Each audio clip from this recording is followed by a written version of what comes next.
It's 7 o'clock and time for our regularly scheduled meeting. Mike, can you call the roll? Helwig? Holland? Here. Humphrey? Here. Price? Here. Sorensen? Here. Ward? Wilson? Here. Mayor Powell? President Collier-Wise? Here. If you'd join us for the Pledge of Allegiance. I pledge allegiance to the flag of the United States of America and to the republic for which it stands, one nation, under God, indivisible, with liberty and justice for all.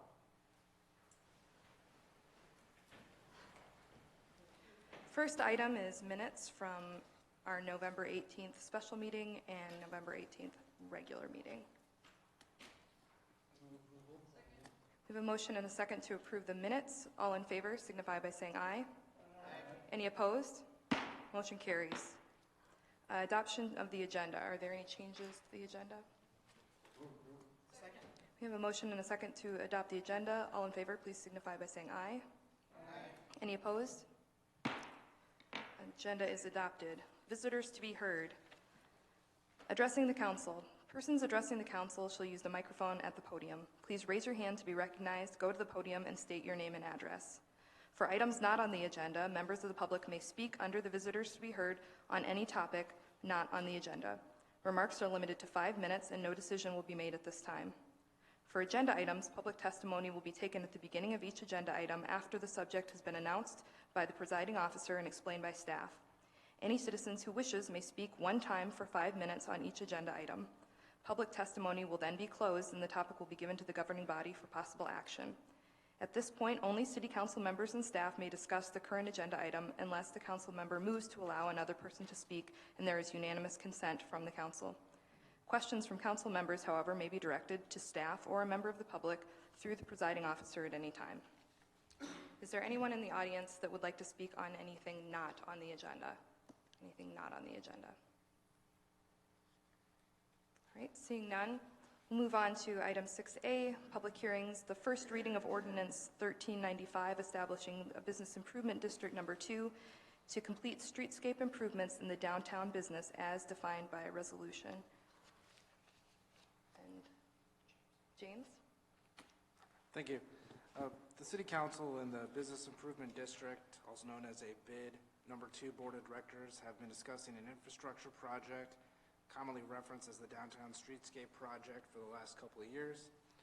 The project would improve infrastructure in the Central Business District and would include things such as sidewalks, landscaping, curb and gutter improvements, and also improved pedestrian level lighting. Throughout this project, I think it's also important to note that we would have an opportunity to also improve ADA accessibility in our community. Before I delve too much, there are some concerns that have been raised by the public that I would like to touch on briefly. We've heard a lot of concerns about parking. Parking is always a concern here in Vermillion. And when I say we, I mean the board and Jose and I, who are the staff liaisons to the board, do not anticipate losing any parking spots to this project. There should actually be a net gain of parking, including additional handicap spots. Also, we do not intend for there to be any complete street closures. The street may have to be closed temporarily to move equipment around or something like that during construction. And again, there will be public meetings throughout to discuss these type of events before they happen. Another thing, the streets are not being narrowed in this project. Some intersections may be narrowed to make them safer for pedestrians. Sorry, not necessarily narrowed, but expanded, AKA the bump outs that you guys have seen. The city engineer has run simulations of every turn along designated truck routes for large interstate semis, and even with the intersections, we know through the simulations that all the turns can be made. Also, we know business is going to be disrupted, and we expect consultants and contractors to find creative ways to work with businesses to minimize their disruptions. We realize there are particular properties that might pose some pretty significant challenges, but again, we will challenge the bidders on the project to make this happen. This is something that the board is very cognizant of, as they themselves are downtown business owners that will see their business impacted by this project. Also, the assessments that we've discussed, the special assessment, will not be imposed until after the project is finished and the flow of business is back to normal. And then lastly, non-taxable property owners, such as nonprofits, churches, etc., are not included in the special assessment, and neither are residential properties downtown. So the scope of the project, I'll have Jose bring out the map here.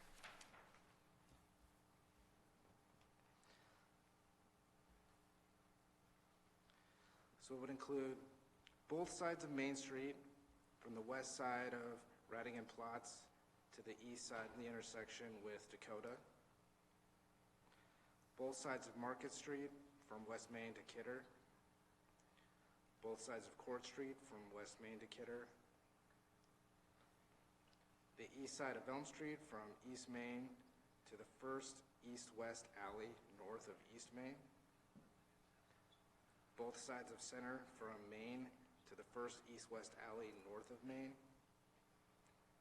And the east side of Prospect from West Main to the first east-west alley north of West Main. So if there is anyone here or listening that has not been able to make it to any of the other meetings that we've had, a little bit of background about the bid board that has done a tremendous amount of work for this project. The bid board is a citizen board, and it is made up of 4 downtown business owners and 1 downtown resident.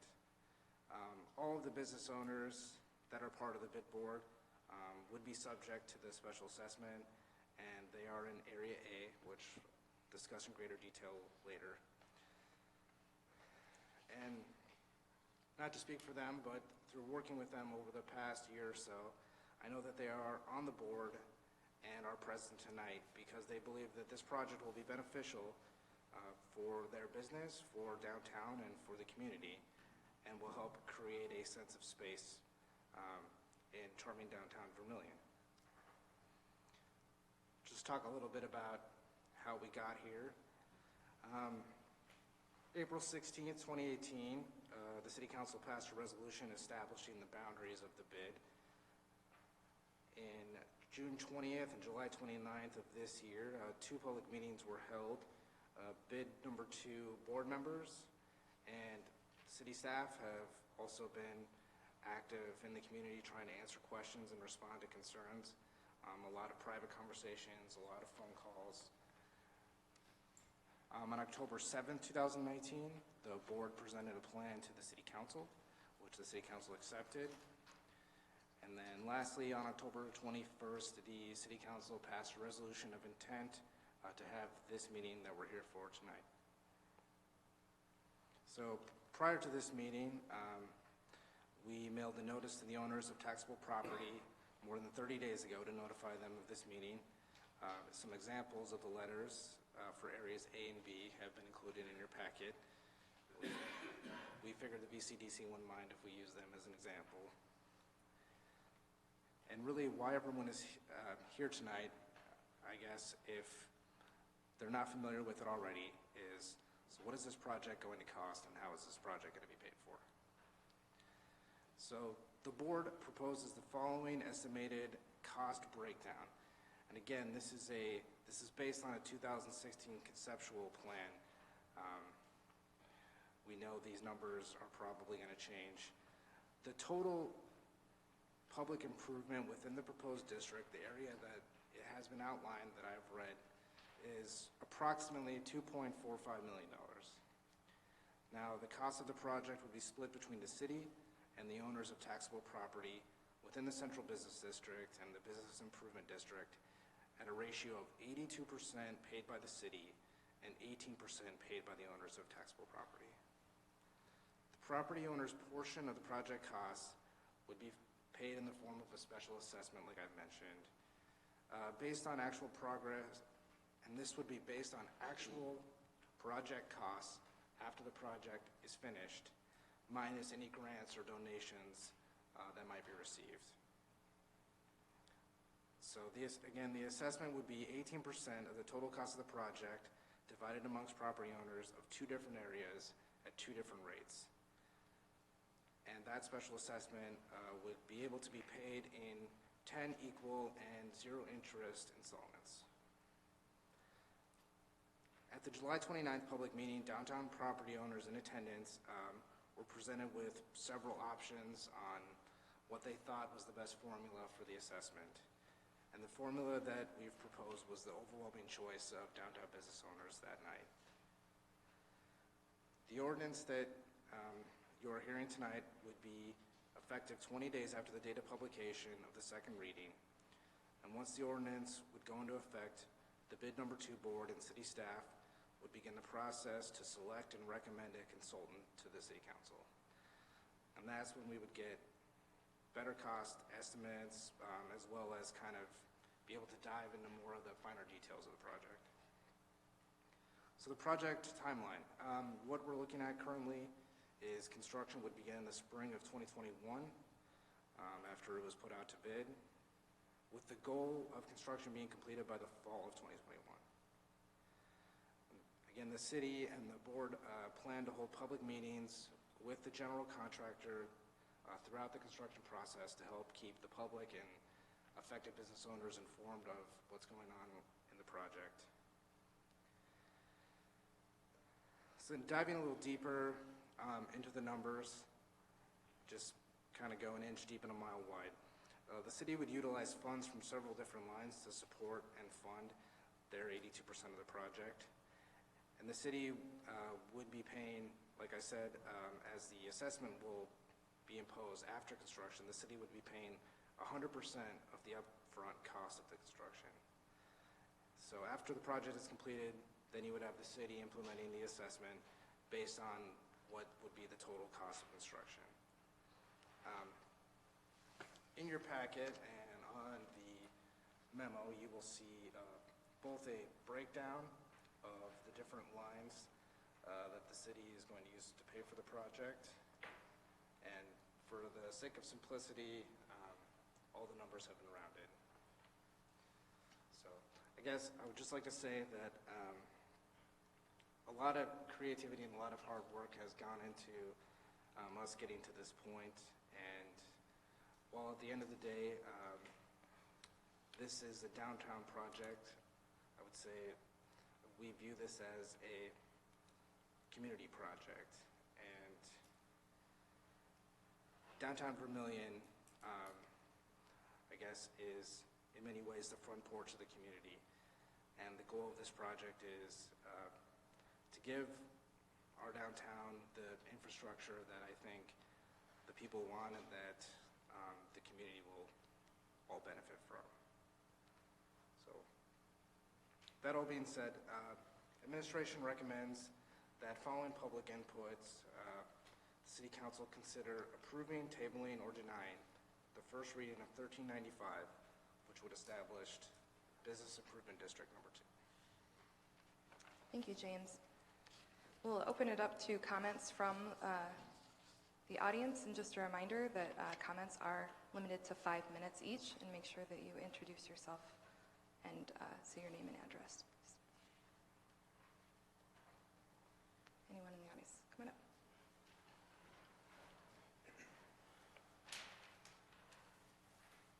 Good evening. My name is Mark Seeke. I own the property at 3 West Main. I do not live in Vermillion. I actually live south of here a ways. But I personally don't think the juice is worth the squeeze on this project.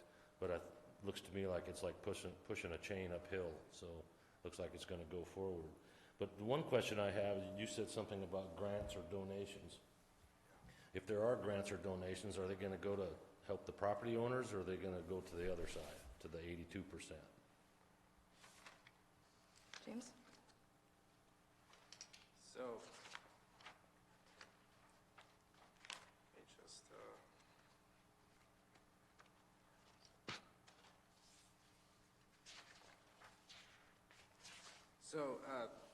state statute for this type of district basically dictates how grant funding is used. Essentially, any grants or donations received for the project would be deducted from the total cost of construction, which would then, in effect, reduce the amounts paid by property owners in Area A or Area B. So that's how state statute dictates that grants and donations are handled. So if there's nothing in writing on that, then whatever the board at that time decides to do, if they would decide not to give relief to the property owners, that could happen. No, I mean, it is in writing I mean, it's not specific. It says it comes off the total project, but it sounds to me like it's discretion of the board as to who gets relief from it. I mean, that's what I hear. It's pretty vague. Julia? Pull it. So if it comes off the total, it seems to me that it would be the same proportion, 80-18, right? So if it was $100 to start, we pay 82, the owners pay 18, but then we get a grant that says that that pays half of it, pays $50. Well, the same proportion then applies. So then the city would pay $41 and the property owners would pay $9. So the proportion would stay the same, and the reduction would be proportionate to that 80-18 proportion. Okay.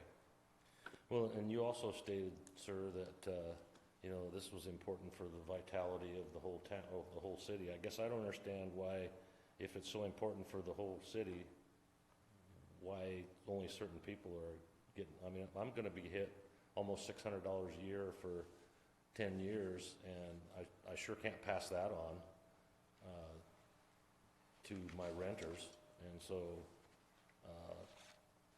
I don't know, James, maybe you could explain in a little bit more detail where the 82% comes from? Sure. The 82% comes from the Light and Power Fund, Storm Sewer Fund, and the Second Penny Fund, which is sales tax. well, it's all tax dollars. Correct, from the rest of the community. And when you talk about the infrastructure, is that including any sewer and water? Or anything like that? When you say infrastructure, what exactly are you talking about? Yes. Is it just lights and curbs and? Yeah, there is money from the sewer fund to go to storm sewer improvements, including curb and gutter, which is storm sewer related. Well, like, water lines, if that's part of the infrastructure, I know the water in my building comes from Main Street. So, I mean, is that going to be looked at too, or, I mean, when you say infrastructure, I mean, that's a pretty broad brush. John? No, excuse me. No, it's defined in the plan that was presented to the council back in October that James iterated. It's for removal and construction of sidewalks, removal and reconstruction of street pavement as needed, removal and reconstruction of the curb and gutter, which is the storm sewer improvements, landscaping features, signage, street lighting, landscaping, storm sewer, in the consultant fees. So it's not doing the water and sewer that you're referencing. Okay. Thank you. Thank you. Anyone else in the audience that would like to comment? Paul?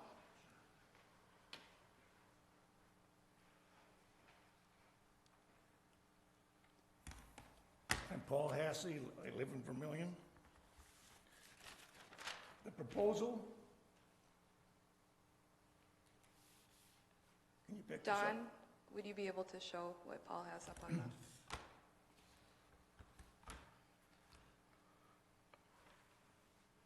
The proposal calls for replacing all of the sidewalks in the curb in the central business district. I'll be talking about Main Street from Pump and Stuff down to the Cafe Brulee. First of all the sidewalks do not need to be replaced. But first of all, Jim, thanks for your excellent explanation of the project. That was good. Have any council members toured and inspected all the sidewalks covered in District A and B? Have we toured them? Have you looked at the sidewalks in this District A and B? Frequently. Anyway, they don't need to be replaced. If you have a lot of construction downtown, you're going to have businesses closed for 2 weeks or a month or 2 months while all the construction takes place. All the extra traffic, dust, noise, you start tampering with the sidewalks downtown. All of our buildings, most of our buildings are over 100 years old. We don't know, we don't have the design plans, the building plans, or we don't know how good the sand was in the mortar when they were built. So there's been a lot of expense, even with tuck pointing and on the roofs and et cetera. Well, anyway, if you start down by the pump and stuff, your plans call for a couple trees to block the view to the station. And then if you get down by the theater, the co-ed theater, 3 years ago or 4 years ago, the city took out 3 parking spaces. And a theater needs parking. And so does the orthodontist and the insurance agency and the lounge. But that was a big mistake. Now, if you get them up the corner of where the Red Steakhouse is, you want to extend the curb to make it harder for semis to turn downtown. The semis and the tractor are like 70 feet long. And right now, Vermillion is known as the second worst city, East River, for semis to maneuver. If you notice, all the semis leave Vermillion, they go east on Main Street. The mail trucks, the beverage trucks, the food trucks. They don't use Cherry Street because you can't turn out there in Dakota and Cherry. That intersection is undersized. Now, if you start jackhammering all the sidewalk uptown, you might interfere with the water and sewer lines that come out of the buildings and go to the street. And you have a canopy on a block, a green roof canopy on a block.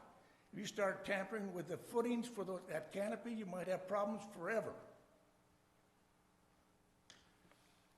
What customers like is adequate parking. Well, the diagonal parking spaces downtown are too narrow. We don't all drive a Volkswagen Beetle. You could easily increase the parking width by about 6 to 8 inches and redesign the parking uptown and not lose the space. I measured the street lighting on Main Street. It hardly registered on my light meter. 2-foot candles. These old-fashioned lights you have downtown don't put out good light. What you need is some white light, some LEDs. If you go out on Cherry Street, you get about 4 to 5 foot candles at street level. It's a lot brighter out there.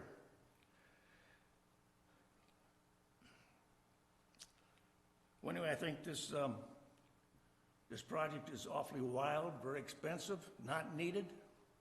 It should be refined, and it'd be like putting bump outs on 41st Street or Minnesota Avenue in Sioux Falls and a couple more trees. Do you think that's going to bring people to shop? Now, a few years ago, the city took out a couple of parking spaces in front of the Red Steakhouse and across the street where Treasure Trove and Murph's Appliances, and that hurt the business of that variety store that was in where Murph's is. Ben Franklin was there, and it hurt their business by taking away a couple parking spaces. Now there are bushes there in front of Murph's and Treasure Trove. When they have leaves on them, it blocks the view on the window from the street. We don't need that downtown. Well, anyway, I think this ordinance, proposed ordinance, should die from a lack of a second.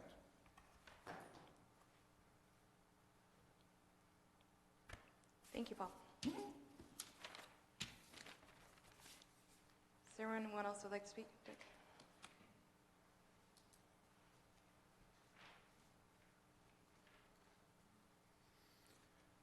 Richard Sunday. I own the building at 141618 East Main Street. I have two questions. Paul alluded to one of them a little bit.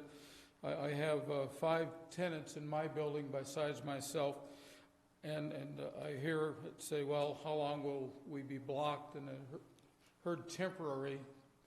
Can somebody give me a little better idea of how long access to the front of my building for my business, my 5 tenants might be?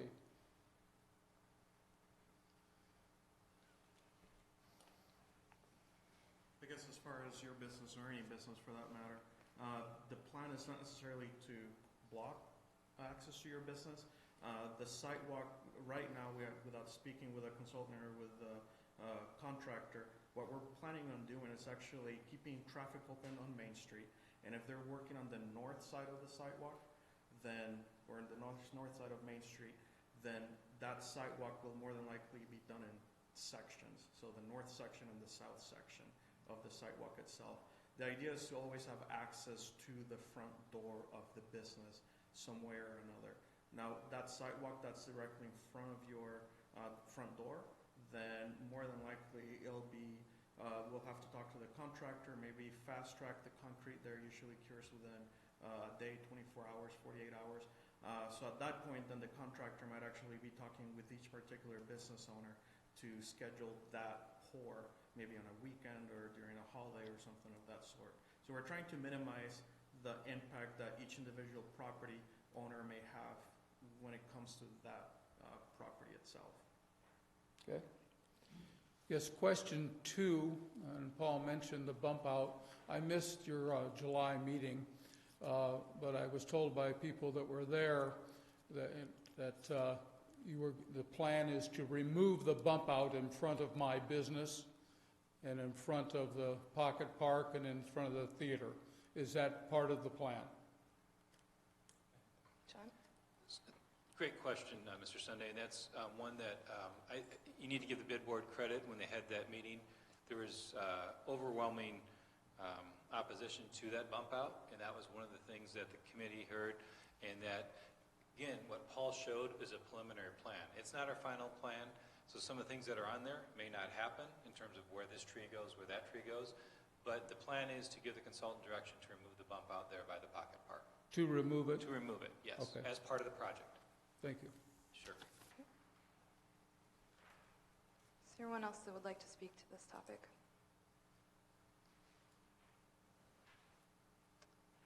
All right, seeing none, I'm going to turn it to the council. Anyone on the council that would like to speak to this? Tom? When we had some discussion in the past, and I don't know if we ever determined this, because are all the properties being assessed the same amount, whether they're on Main Street or they're on Luxembourg, or, well, that's outside of A, I'm sorry. But are they all basically the same? And then my secondary question related to that is, did we ever determine how many of those Main Street businesses' basements actually go under the sidewalk, which may affect how things go? So maybe James for the first and Jose for the second? Took the words right out of my mouth. Yeah, so I mean, essentially, that was the assessment, to have an even assessment for the two areas, so everyone in area A paying the same amount, everyone in area B paying the same amount, a flat rate for each. That was the assessment formula that was chosen by the business owners at that meeting. Whether they're on a highly traveled route or a street that's hardly ever used. But if they're inside the lines, it's the same. Right, Okay. but there's two areas inside the lines, yeah. Okay. Right, there's an A and there's a B. Yep. And the map is available on the city website, by the way, for those of you who want to see these closer. As far as the basements, we have not determined, I guess, how many basements extend into the sidewalk. We know that there's a few, just by talking to some of the property owners, but we haven't gotten that far yet. We would more than likely start that this summer. As far as that would be part of the survey. We would actually be contacting each of the property owners and asking permission to inspect their basement to make sure that we don't have any surprises once construction starts. Okay. So when you may come across something like that, whether it's that example or something else, their assessment won't change, will it? Or will it? Well, no, it might. I'm not sure. It depends on the cost. Remember that this is an estimate at this point. Right. So this is preliminary. yes, it's just an estimate. So when the construction actually starts and I have a basement in my business that extends into the sidewalk, then that item might more than likely will have to be change ordered. And then that cost would then be split amongst everybody between the 82 and the 18. Okay, thank you both.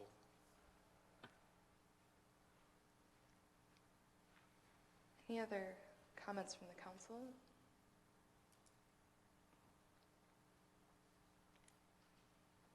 I would just say thank you to the folks that have worked pretty hard on this from the time that it was an advisory board up to the bid board, because I know they've put in an incredible amount of time and thought to get us to this point. Personally, I'm very excited about this project. I think the sidewalks definitely need to be done. Many of us who live in the city have gone through 2 rounds of sidewalk repairs in the time that we have been waiting for this project to start and do repairs downtown. And I've actually been approached by downtown business owners that are concerned about the safety of their sidewalk and are looking forward to getting this done. So with that, if there's a motion, I would entertain it. Howard? Well, having been a businessman on Main Street for 50-some years, I think that it's well that we try to improve our main streets in order to upgrade, and I am very much for the project, and I think that the committee has done a reasonable job of trying to make it fair for everybody, and the council has dug deep into their pockets so that we aren't assessing the public any more than the individuals any more than we had to.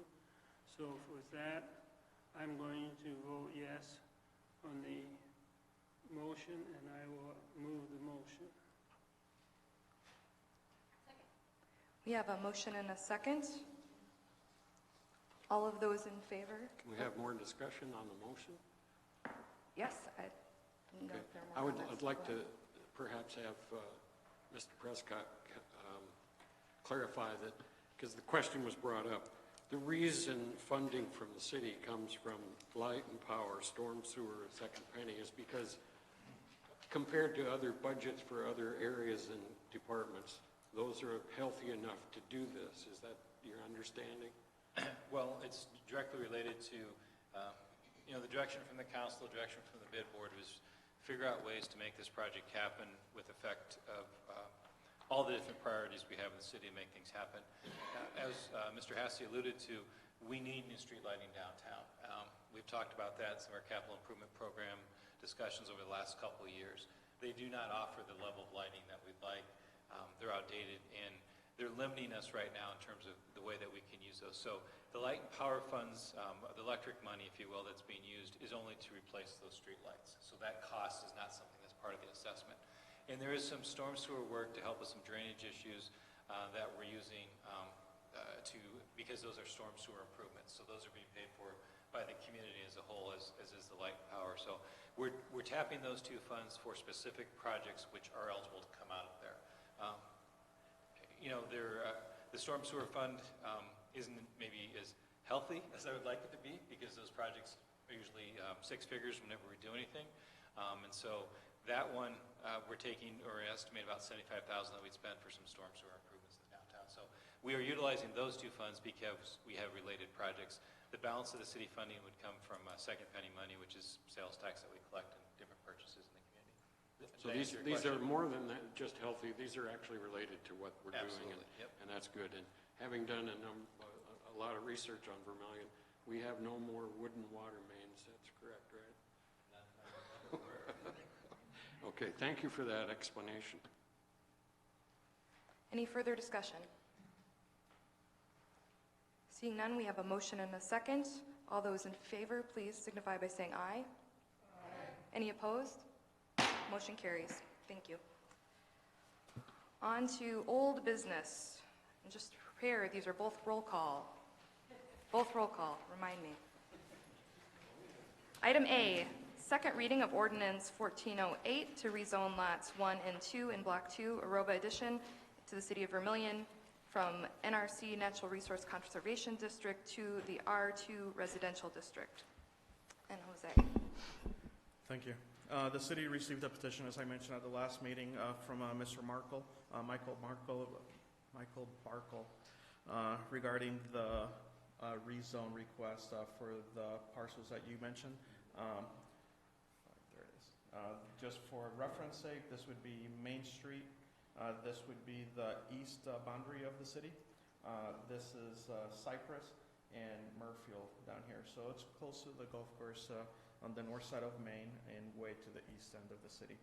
These are the two parcels that Mr. Barkle is requesting the City Council to rezone. This item was discussed at the City Planning Commission meeting on November 12th. At that meeting, the Commission recommended that the City Council approve this zoning request unanimously.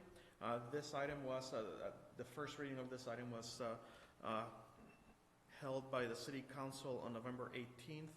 And at that meeting, again, the City Council voted unanimously to rezone this area. As you mentioned, they're simply just going from the NRC to the R2. His intent is to just build a house within this parcel or these two parcels, and essentially just a residential use at this point. The applicant has paid the fee for the rezoning request. The only cost would be publication of the ordinance if it's approved. Administration recommends approval of the second reading of Ordinance 1408, which would rezone these two lots from NRC to R2 Residential District. Since, as you mentioned, this is the second reading, a roll call is required. Thank you, Jose. Is there anyone in the audience that would like to speak to this item? Anyone in the audience? Turning it to the council. Anyone in the council have a comment? Second. We have a motion and a second. Any further discussion? Seeing none, we will vote on our machines here.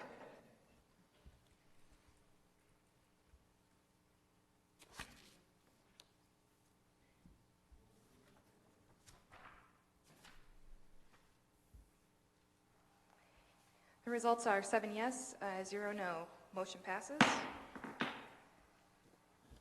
Moving on to item B, second reading of ordinance 1409, adopting comprehensive zoning regulations and deleting the existing zoning ordinance adopted on July 7, 2008, with the adoption of ordinance 1189 and as amended. And Jose. Thank you. Over the years, as I've mentioned many times, the city has had two zoning ordinances.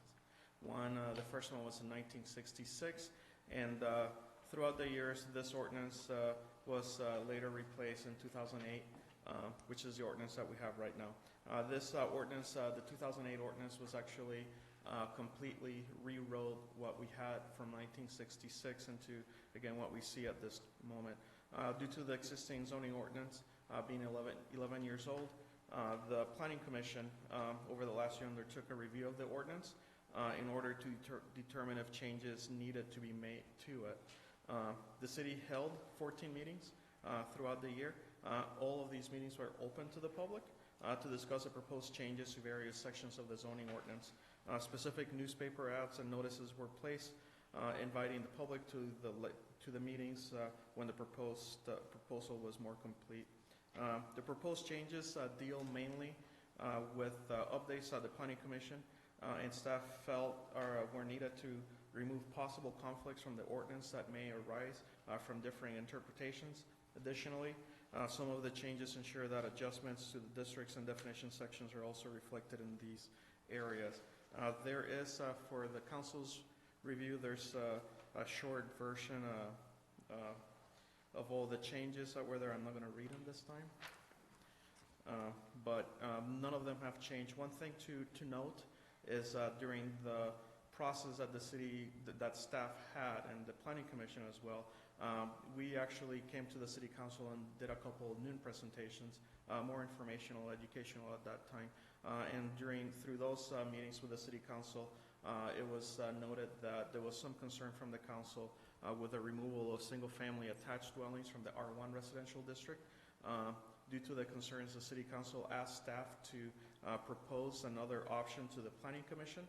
Staff did present a different option than was originally presented to the planning commission, and this option essentially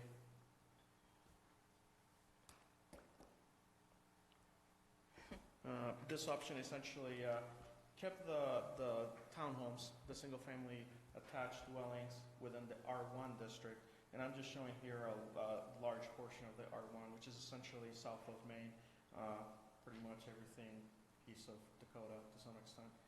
That's all R1. So essentially within that area, we would still have townhomes as a conditional use, but there would be a criteria that they would have to meet in order for a new townhome to be built.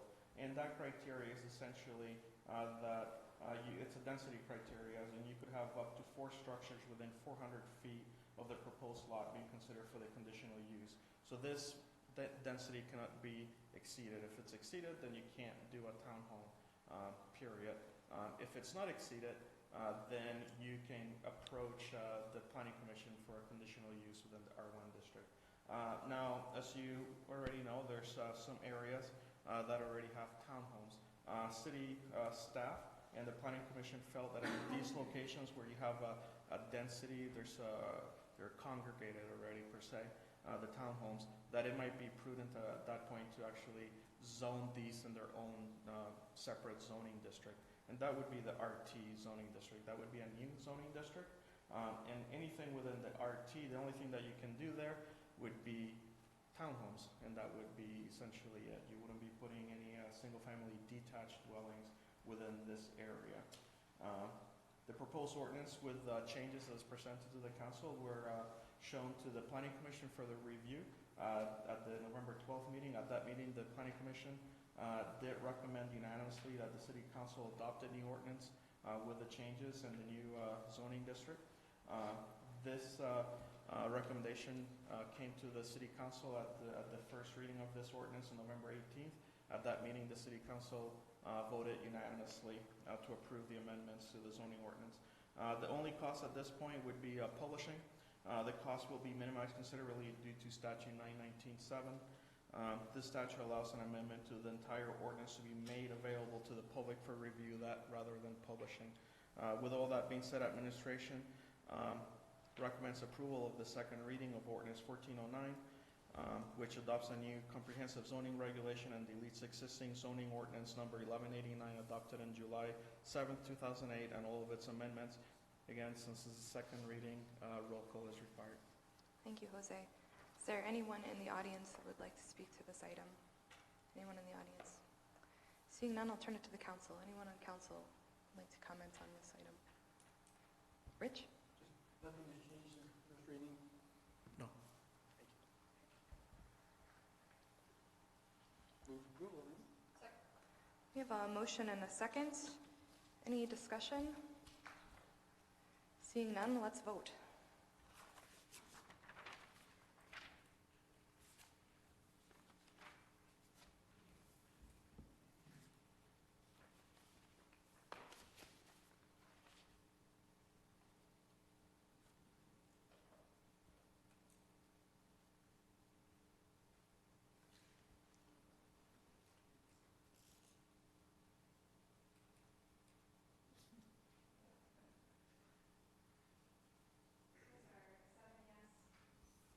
The results are 7 yes, 0 no, and motion passes. Thank you.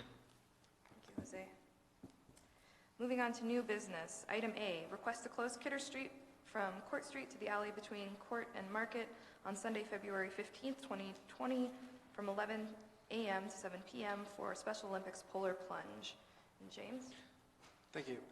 The Law Enforcement Torch Run and Special Olympics of South Dakota are requesting a closure of Kidder from Court Street west of the alley between Court and Market on Saturday, February 15, 2020, from 11 a.m. to 7 p.m.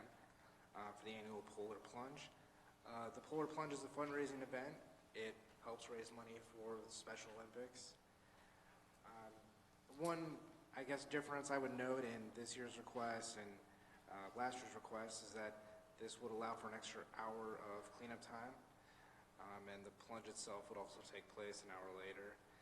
It would be held in the same location as last year. The closure would really only affect the old lumber company, and the old lumber company is also providing staff and volunteers to help host the event. No other businesses would be directly affected by this closure. Mr. Cole, representing the Law Enforcement Torch Run, who is here tonight, completed the request.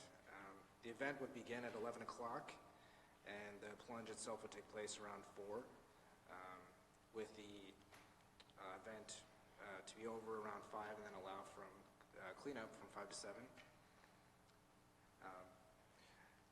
They will be using a sound system to make announcements and kind of entertainment during the event, but they do not expect noise levels to exceed any permissible levels as the event is during the day. The Special Olympics of South Dakota have purchased insurance for the event, and a copy of that can be provided upon request. And again, it's for all those reasons that administration recommends that the City Council approve the temporary closure of Kidder from the corner of Court west of the alleyway between Court and Market on February 15, 2020 from 11 to 7 for a great event, which is the Polar Plunge. Thank you, James. Is there anyone in the audience who would like to speak to this?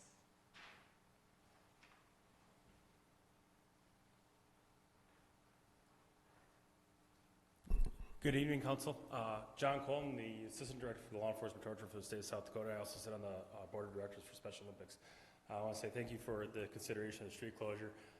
This is our 5th year, I believe, since we moved the Polar Plunge to the downtown Vermillion area. It's been very successful. Last year, with the support of the citizens of Vermillion, we raised roughly $21,000 for Special Olympics South Dakota. And with the summer games being held here in Vermillion last year and this year, 100% of those proceeds are stayed local. We split the proceeds on our Polar Plunge with our local programs that are housed in Vermillion, and the other portion helps host the state summer games that are here in Vermillion. So a big part of our budget comes from Polar Plunges nationwide. So again, with your guys' support, hopefully we can do it again this year. Thank you. Thanks, Sean. Turning it to the council. Do you have any idea how many volunteer hours are involved in this great thing? Maybe you don't keep track of it. It's difficult to adjust for the volunteer hours. For Vermillion alone, I have a selection committee. We meet on a regular basis. And then obviously the day of the event, we put in a lot more hours than the actual event itself. I would probably venture to guess probably around 100 hours Great. total. Thank you for what you do. Thank you. I move approval of this temporary closing. Got a motion and a second. Is there any further discussion? Seeing none, all those in favor, please signify by saying aye. Aye. Any opposed? Motion carries. Thank you. Item B, resolution fixing a time and place for a hearing and notice of hearing on special assessment roll for construction of concrete surfacing along Elm Street from Alumni Street to 246 feet south of Alumni Street. Jose. Thank you. On October 1st, 2018, the City Council approved a resolution adopting a resolution of necessity for the construction of concrete surfacing along this portion of Elm Street that you just mentioned.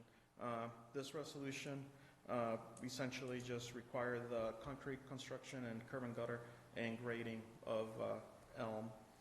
The work on this project was completed in 2019, just actually about a month ago, and The final payment will be considered under invoices to be paid tonight's meeting. The special assessments were calculated and filed with the finance officer on October 26, 2019.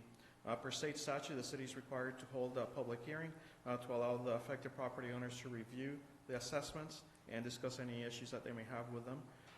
The property owners, if this resolution is approved, all the property owners would be to be assessed will be notified by hearing of the hearing by mail, and the public hearing will also be and the public hearing will also be published on the paper for them to be notified. Construction cost of to be assessed is $72,647.28. This assessable cost includes the construction of the road, one driveway approach, and the consultant fees. This was agreed by the property owners. Administration recommends approving the resolution setting a hearing date of January 20th, 2020 for the special assessment roll for the construction of a portion of Elm Street from Alumni Street to 246 feet south of Alumni Street. Thank you, Jose. Is there anyone in the audience who would like to speak to this? Anyone in the audience? Seeing none, I'll turn it to the council. Tom. Is it common that a project like this takes more than a year? The project didn't take more than a year. October 1st, 2018, it was adopted the resolution. That's when the resolution was adopted. The actual construction of the project did not take a year. So this is no different than what you would call your usual length of time. No, because usually there's the adoption of the resolution in October 2018, then we actually have to go out there and survey the items, and we actually have to go and do the plans and then construction. So it takes some time. We have a motion and a second. Any further discussion? Seeing none, all those in favor, please signify by saying aye. Aye. Any opposed? Motion carries. Thank you. Item C, resolution fixing the time and place for a hearing and notice of hearing on the special assessment roll for sidewalk repairs in the northwest quadrant. And Jose. All right, so similar item to the previous one, except this time we're talking about sidewalk repairs. The resolution for this one was done in October 16th, 2017. The project was just recently completed, and it was this portion of the sidewalks was actually within the northwest portion of the city, so north of Main Street, west of Dakota Street, roughly speaking. The assessment rolls were calculated and filed with the city finance officer again on November 26, 2019. Similar to the previous one, per state statute, city is required to hold a public hearing. We will be, once this is approved, the resolution, then we will be notifying all the affected property owners by mail and publishing the assessment rolls on the newspaper for their review. The construction cost to be assessed for this project was $12,553.93. This assessable value does not include the administrative fee, which is either $50 or 8% of the cost of construction, whichever is greater. Administration recommends approving the resolution to set a hearing date of January 20th, 2020 for the special assessment roll for the sidewalk repairs. Thank you, Jose. Anyone in the audience want to comment on this? Seeing none, I'll turn it to the council. A motion and a second. Any further discussion? Seeing none, all those in favor, please signify by saying aye. Aye. Any opposed? Motion carries. Item D, resolution authorizing the purchase of a utility tractor for the Bluffs Golf Course. Jose. So now we're switching gears. Now we're buying tractors. Okay. So as you may recall, during the budget sessions this year in August, the City Council did review the 2020 Equipment Replacement Fund. As part of that, the city was intending on purchasing a tractor to replace a 1999 Bluffs Golf Course John Deere 4600 tractor. Administration did look for two quotes, and staff would actually like to take advantage of an attractive quote from CNB Operations out of Yankton for a 2020 John Deere 4066R compact utility tractor for, roughly speaking, $39,000. CNB Operations from Yankton Also offered to take the 1999 tractor as a trade-in for $7,000, roughly speaking. This would lower the cost of the 2020 tractor to $31,779. It should be noted that staff did also get a second quote from the same, from CMB operations out of a different location. This tractor was essentially identical to the one that was offered by Yankton, with the exception that it did not include built-in speakers. And the cost for that tractor was, roughly speaking, about $2,700 less, so $36,190. Although this is much lower than the quote from the Yankton dealer, once you take into account the trade-in value of the the city's 1999 tractor of $4,473, the quotes then become very much almost the same, where the one from the second dealer is $31,717. However, staff or council should take into account that the warranty work that would be done would actually have to be done at the dealership that the tractor was purchased. So because of that reason, then staff is recommending still going with the more expensive tractor. Financial considerations, 2020 equipment replacement fund does include a budget of $34,000 for this purchase.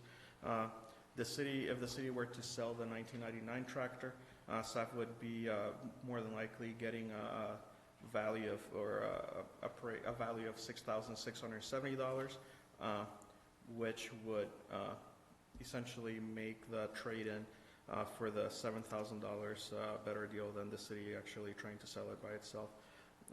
If the 2020 tractor is purchased, as staff will be recommending, and the 1999 traded in, the money saved from the sale will remain in the equipment replacement fund. This money would be used for future purchases of other equipment or vehicles. Administration recommends approving the resolution to purchase a 2020 John Deere 4066R compact utility tractor from CMB Operations from Yankton for $31,779. This includes trading in the 1999 John Deere 4600 for $7,045. Thank you, Jose. Anyone in the audience to comment on this item? Move approval. Second. A motion and a second. Any discussion?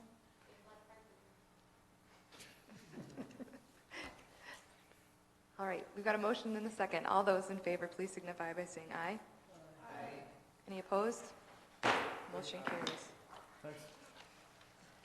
Item E, Administrative Services Agreement with Western Area Power Administration and Missouri River Energy Services. And John?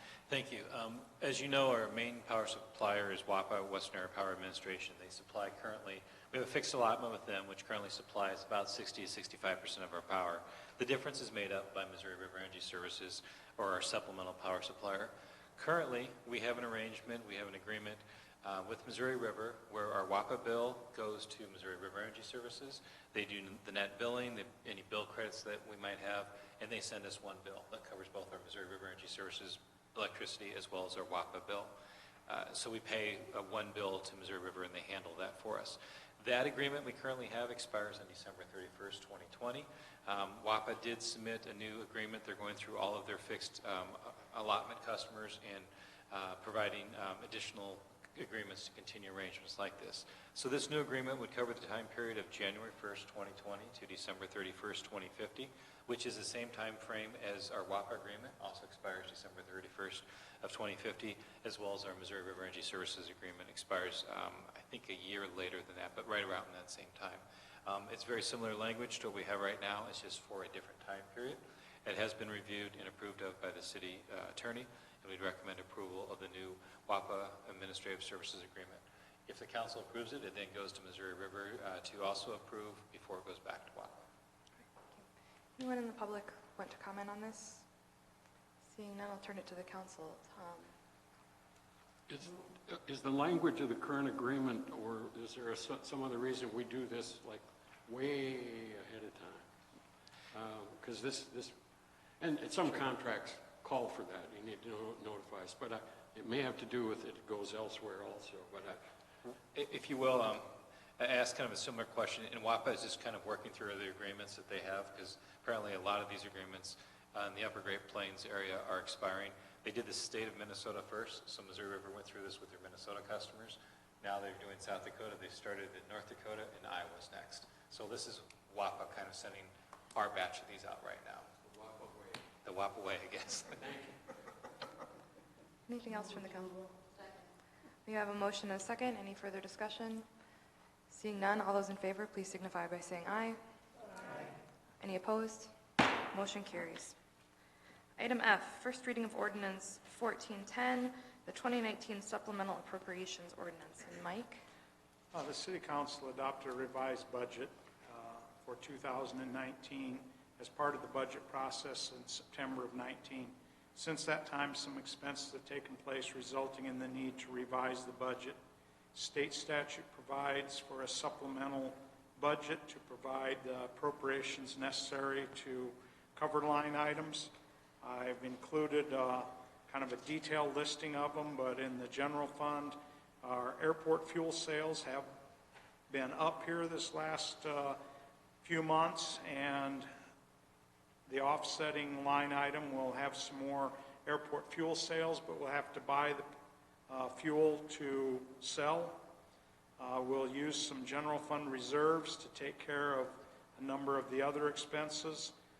In general fund expenditures, general government increased the employee health insurance, and our projections due to a calculation error had the insurance wasn't high enough. The municipal service center had some increased repairs for repairing a sewer line, and they've had an overhead door go down out there, literally, and got to get it fixed before they can get it up. Sweeping and mowing, the street sweeper, as it ages, has had some major repairs needed this fall that had to be taken care of. The airport, as I said, will have some increased fuel purchases. Recreation, they've had increase for some equipment and supplies for maintenance of the baseball field, some tarps and coverings and drags needed for the new infield there.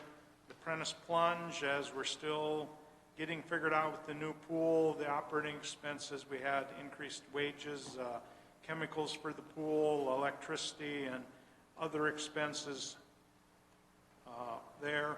Mosquito control this year with the amount of wages for testing and treatments and purchase of additional control chemicals. The National Guard Armory, they had some building repairs for the bathrooms and the heating system. That would total needing from our general fund reserve $50,222. The Library Special Revenue Fund, they've had some increased contributions and donations and other library revenues offset with a $6,500 where they increased. They purchased a new printer and a few other library items, causing a need for $3,500 out of their reserve. The water fund needs increase in its reserve, $125,650. Operating expenses increased $12,000 for equipment repairs and maintenance, and $50,000 for increase in chemicals. And we had our capital expenditures, the change order that was done for the reservoir of $63,650 for removing that paint. We probably aren't going to need all that now because I think the contractor is going to come back and finish some up next spring, but at the time we were putting this together, another week of warm weather, he might have been done, so we just did it all. The golf course, they had talked about removing them trees along the bluff on hole 13 was $25,000, so we increased expenses and the reserve. I hope the weather permitting, they will get that done yet this year, but maybe not. And then in the equipment replacement fund, there was some utility boxes for vehicles that were purchased. These would be the tool boxes that go on the back of them that was in the original budget, and I think got inadvertently left out of the revised budget, totaling $23,746. Administration would recommend adoption of the first reading of the 2019 supplemental appropriation ordinance. Thanks, Mike.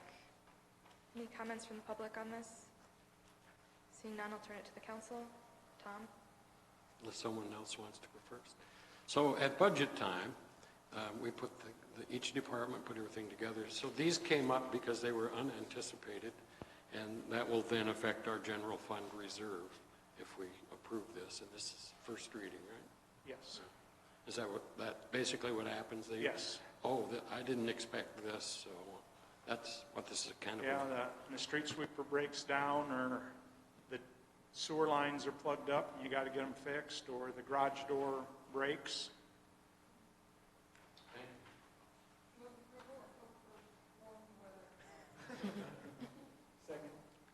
We have a motion and a second.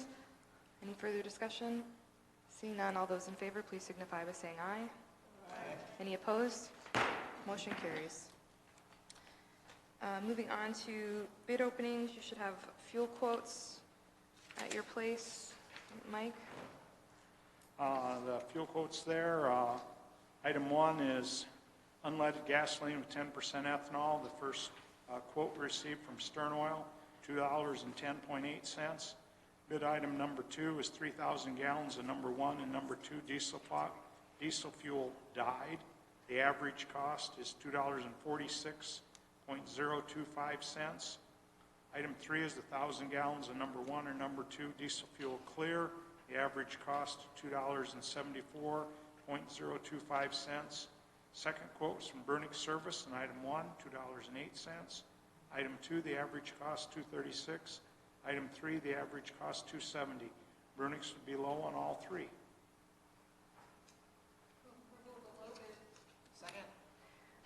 Motion and a second to award the low bid. Any further discussion? All those in favor, please signify by saying aye. Aye. Any opposed? Motion carries. How come these numbers don't say 208.99 or 0.9 like a gas pump?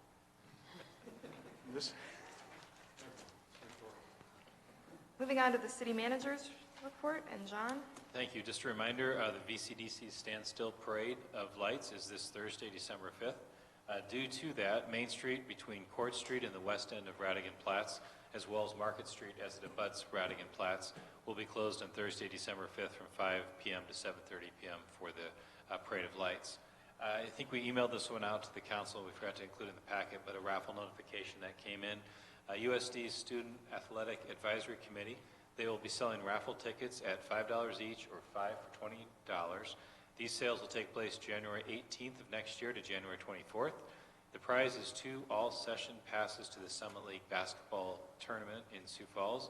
The value is $350, and 100% of the proceeds of this raffle will go to the Vermillion Food Pantry. And then finally, because we didn't get enough of the warm weather, it is snow season. And just a reminder that sidewalks are to be cleared 24 hours after the end of a snow event. And we do ask that snow be stored on your property, not across the street in the neighbor's yard without their permission, or piled up in the street in front of the neighbor's property. And if you do move the snow out into the street, please make sure that windrows of snow are not left in front of crossing the street or on your way over to the neighbor's property. So just a reminder of proper snow etiquette, I guess. It's that time of year. Thank you, John. Moving on to invoices payable. Does anyone have any questions for Mike? See none. We have a motion and a second to pay our bills. All those in favor, please signify by saying aye. Aye. Any opposed? Bills paid. We have no consensus agenda and no Steve, so We adjourn. we've got a motion and a second to adjourn. All those in favor, please signify by saying aye. Aye. All those opposed? We are adjourned. Thank you.